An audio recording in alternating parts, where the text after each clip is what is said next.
Beberapa hari lalu, warga Magetan, Jawa Timur mendapat kabar kasus dugaan penganiayaan menimpa anak komedian dan aktor film Isa Bajai, di mana dilakukan oleh orang tua tak dikenal di area alun-alun Magetan.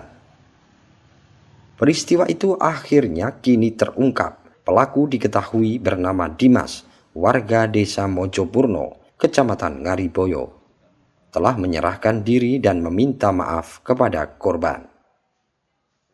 Diketahui kasus dugaan penganiayaan ini sempat dilaporkan Isa Bajai atau yang memiliki nama asli Isa Wahyu Prastanto ke unit PPA Perlindungan Anak Polres Magetan.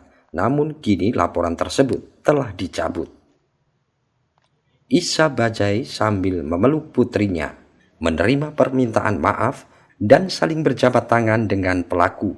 Isa memaafkan pelaku karena sudah mengakui perbuatannya dan mengatakan bahwa insiden pada Kamis 18 April 2024 tersebut merupakan ketidaksengajaan. Untuk langkah hukum proses pelaporan yang sudah terjadi, karena Mas Dimas sendiri sudah mengakui kesalahannya, menyesal dan itu juga tidak sengaja.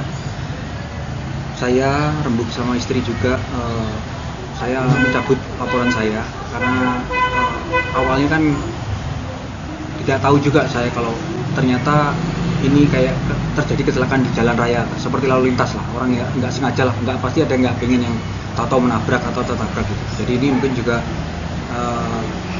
bisa dibilang kelalaian Mas Dimas, bisa dibilang kelalaian anak saya, nggak ngeliat pas jalan jalan raya itu kan dilihat dari olah TKP kemarin itu Mas Dimas dari dalam, dari area lapangan yang ada ketutup pagar kotak 2 gitu, anak saya dari sana jatuhnya di situ, tepat di situ. Dari cerita Mas Dimas kena ya sebagian dari kaki, karena mungkin posisi anak saya juga lebih pendek dari Mas Dimas. Mungkin kalau ada ditendang nggak seperti itu ya? Karena laporan anak saya begitu saya tanya ini kenapa, mungkin dia belum bisa ngebedain antara kena nggak sengaja. Pokoknya kalau kena kaki itu dia taunya kan ditendang bos gitu. Jadi mungkin cerita pertama begitu saya tanya kenapa sampai berdarah seperti itu, ditendang kakak-kakak di alun-alun. Cuma ceritanya seperti itu. Ternyata kan dari cerita yang sebenarnya Mas Dimas sampaikan bahwa nggak sengaja ketabrak di bagian kaki. Lalu kondisi putranya sekarang? Kalau kondisi putri saya Sabtunya udah normal, sampai sekarang udah normal alhamdulillah. Dan saya juga melihat dari situ kenapa saya tidak melanjutkan ini semua, karena yang penting anak saya istilahnya nggak trauma dan nggak, maksudnya tidak membahas itu lagi dan nggak ini lagi. Yang penting kesehatan anak saya udah pulih dari lukanya itu nggak ada, dan insya Allah mentalnya juga dia nggak ngebahas itu sih. Yang penting itu utama saya. Iya, dari Mas Dimas sendiri juga udah minta maaf, penyesalan. Nanti kita sendiri Mas Dimas juga akan beri statement. Mungkin sebelumnya saya ingin menyampaikan bahwa kronologis cerita kemarin bahwa saya tidak sengaja jadi tabrakan dengan putri dari saudara Isa dan kena bagian kaki, dan saya juga tidak tahu bahwa kejadian tersebut akan mengakibatkan luka. Dan oleh karena itu kesempatan ini saya mohon maaf sebesarnya kepada keluarga Isa, putri dari saudara Isa. Mohon kelapangan hatinya untuk memaafkan saya. Mesti Mas, bisa diceritakan sebenarnya waktu kejadian itu kronologisnya seperti apa? Jadi seperti itu, saya menjemput anak saya dari basket. Kemudian jalan mau ke menyeberang trotoar itu tidak sengaja tertabrak dengan adik anak putri dari Pak Isa. Sempat terjatuh kan? Iya, tidak sengaja. Terus yang Mas lakukan apa saat itu? Menolong atau gimana? Saya mau menolong, kemudian ya karena saya tidak tidak mengecek bagaimana lukanya, karena saya juga melihat dia ceria dengan adik-adik kakak-kakaknya, maka ya sudah saya kembali pulang. Terus yang Mas lakukan? Saya hari Jumat itu datang ke rumah Pak Isa untuk memberikan penjelasan. Oh begitu, Vira langsung mendatangi ke rumah Mas Isa? Saya juga tidak tahu bahwa kejadian itu yang menyebabkan luka itu, Pak. Gitu. Mas berarti setelah kejadian? Iya, saya cuma pikir wah jatuh mungkin tidak akan sampai luka. Saya juga tidak tahu bahwa lukanya itu segitu dalam seperti itu. Terus Mas menyerahkan diri gitu ke polisi gitu. memberikan penjelasan kepada polisi, juga kemudian meminta maaf kepada Pak Isa dan keluarga, saudara dan keluarga. Mas datang sendiri apa dijemput polisi? Saya datang sendiri. Ya. Itu setelah diberitahu atau ada panggilan dari kepolisian? Saya datang sendiri, Pak. Oh. Saya merasa, wah, apakah memang kejadian itu? Saya tidak tahu jika lukanya itu sebegitu dalam, maka sini saya coba. Kemarin saya datang ke rumah Pak Isa untuk meriksa. Itu setelah berapa hari setelah kejadian?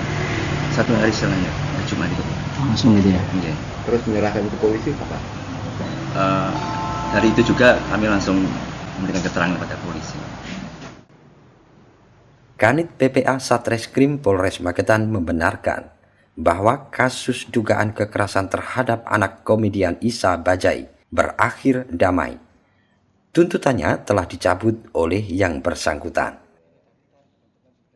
Terima kasih. Jadi gini, diduga yang melakukan itu kan saudara Dimas.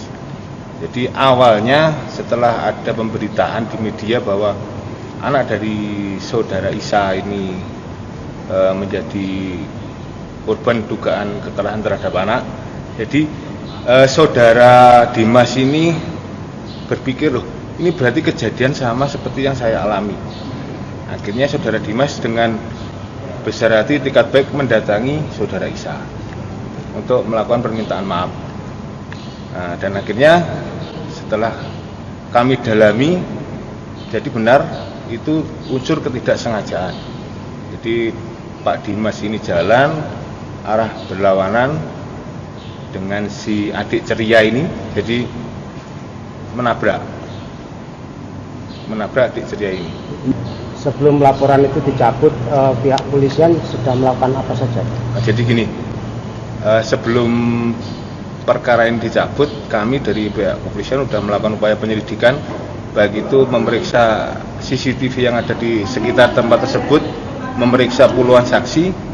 Maksudnya saksi itu karena diduga awal ini orang tersebut menjemput anaknya yang sedang latihan basket. Jadi kita meriksa puluhan saksi itu mungkin anak-anak basket yang dijemput oleh orang tuanya dengan ciri-ciri yang disampaikan oleh kedua kakak dari ceria ini. Nah, setelah itu kebetulan dari pihak Pak Dimas ini mengakui bahwa telah terjadi insiden tersebut tanpa sengaja menabrak si adik ceria ini. Akhirnya kita minta keterangan Pak Dimas. Selanjutnya kita pertemukan Pak Dimas dengan Isa. Jadi keduanya mempunyai itikat untuk bertemu dan kita hanya memfasilitasi. Selanjutnya Pak Dimas menyampaikan permintaan maaf dan Pak Isa mau mencabut laporannya. Karena selain dari unsur ketidaksengajaan juga Pak Isa sudah memaafkan Pak Dimas. Jadi serta-merta kasus dihentikan. Ini sudah ada kesepakatan, nanti kita lakukan proses untuk melakukan penghentian penyelidikan. Dari Magetan, Tim Liputan Garda TV.